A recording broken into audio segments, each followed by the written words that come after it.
NCERT syllabus को लेकर बड़ी खबर सामने आई है। एनसीईआरटी ने 8th क्लास की किताब में किया है बदलाव। क्लास 8th की सोशल साइंस की किताब में बदलाव किया गया है। किताब में बाबर को जालिम बादशाह बताया गया, मुगल दौर को मजहबी इनटॉलरेंस का वक्त बताया गया है, अकबर को इनटॉलरेंस और जालिम दोनों दिखाया गया है, औरंगजेब को मंदिर और गुरुद्वारे तोड़ने वाला बताया गया।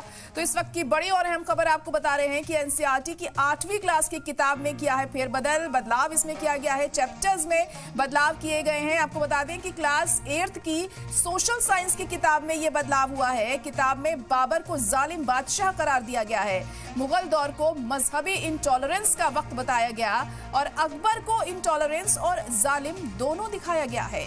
औरंगजेब को मंदिर और गुरुद्वारे तोड़ने वाला बताया गया है। तो ये बदलाव सिलेबस में हुआ है।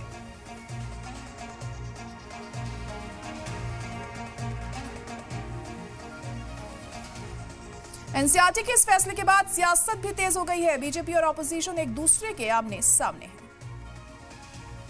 हम आपको बता रहे हैं एनसीईआरटी का भी क्या मतलब होगा। ये नेशनल कम्युनल एजुकेशन सिलेबस बनाने के बाद एनसीईआरटी का मतलब नेशनल कम्युनल एजुकेशन सिस्टम।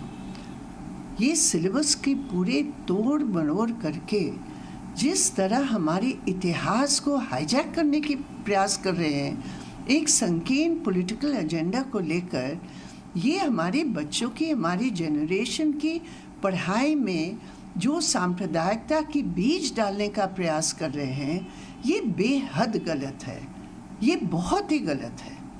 तो इसलिए हम समझते कि एनसीईआरटी की जो पूरा इस समय एजेंडा है, ये एकेडमिक से कम और एक विशेष एजेंडा को लेकर चल रहा है। पहले यह पढ़ाया जाना चाहिए कि बाहर के जो आक्रांता आए, सबके सब सफल क्यों हो गए। भारत का इतिहास पराजय का इतिहास है, जाति व्यवस्था की वजह से। तो जाति व्यवस्था से ज़्यादा क्रूर कुछ नहीं हो सकता। मुगल की ब्रुटलिटी हो, ब्रिटिश की ब्रुटलिटी हो, कुछ भी नहीं है। आज भी जो ब्रुटलिटी चल रही है, शादी विवाह में घोड़ी पर नहीं चढ़ने दे रहे हैं, आज भी मंदिर में घुसने नहीं देते, हत्या बलात्कार तो आम बात है, और छुआछूत आम बात है, भेदभाव आम बात है। अगर टोटलिटी में देखा तो जितना ब्रुटलिटी जाति के नाम पर हुआ है, उतना चंगेज खान ने भी नहीं किया होगा, हिटलर ने नहीं किया होगा, और मुग़ल क्या करेंगे। आज भी चल रहा है। तो ये लोग सह गए लोग। और दूसरी बात है, बौद्ध धर्म को किसने नष्ट किया भाई? बौद्धों को हत्या किसने किया? वो 84,000 जो बौद्ध विहार अशोक के समय थे, किसने नष्ट किया? उस समय तो यहाँ पर मुग़ल तो थे नहीं, मुसलमान तो थे नहीं। और सिर कौन से काटे? बौद्धों का सर काटने वाला कौन था भाई? तो सवाल इस बात का है कि जो चीज़ आज कॉमनलाइज किया जा रहा है, और अगर पढ़ाना ही है तो ये पढ़ाया जाए कि भारत में आक्रांताओं को सफल क्यों हुई। क्लायू केवल 700-800 ब्रिटिश सोल्जर लेके आया था, 2000 यहाँ के लोगों से लिया था और भारत के ऊपर राज कर गया। क्योंकि आपने जातियों में बांट दिया था। तेली का काम तेल निकालना, लोहार का काम लोहे का काम करना, और धोबी का काम कपड़ा धोने का काम करना। एक ही जाति को आपने कह दिया कि तुम देश की रक्षा करो, और बाकी के ऊपर आप उत्पीड़न कर रहे थे। तो जो बाहर के आक्रांता आते थे, बाकी जातियाँ उनको स्वागत करती थी।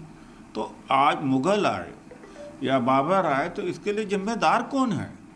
ये पढ़ाया जाना चाहिए। नहीं पढ़ाया जाओगे तो चीन नहीं हो सकते, अमेरिका नहीं हो सकते।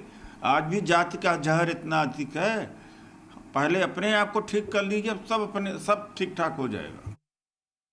देखिए, जो इस समय सत्ता पर आसीन है संगठन या विचारधारा, वो इतिहास को तोड़ मरोड़ रहे, ये जग जाहिर है, छिपी हुई चीज़ नहीं है।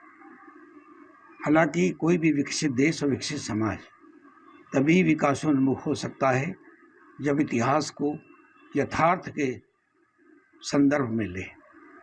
लेकिन हमारे डेमोक्रेटिक लोकतांत्रिक व्यवस्था का ये एक बहुत ही निराशाजनक स्टेज आ गया है जब कि ऐसे लोग सत्तासीन हो गए हैं जो इतिहास को तोड़ मरोड़ कर लिखवा रहे हैं।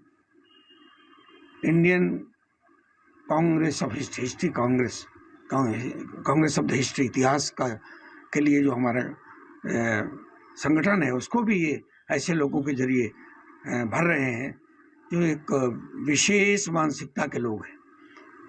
इससे ये देश की सेवा नहीं कर रहे हैं, देश का हित नहीं कर रहे हैं, देश का हित कर रहे हैं।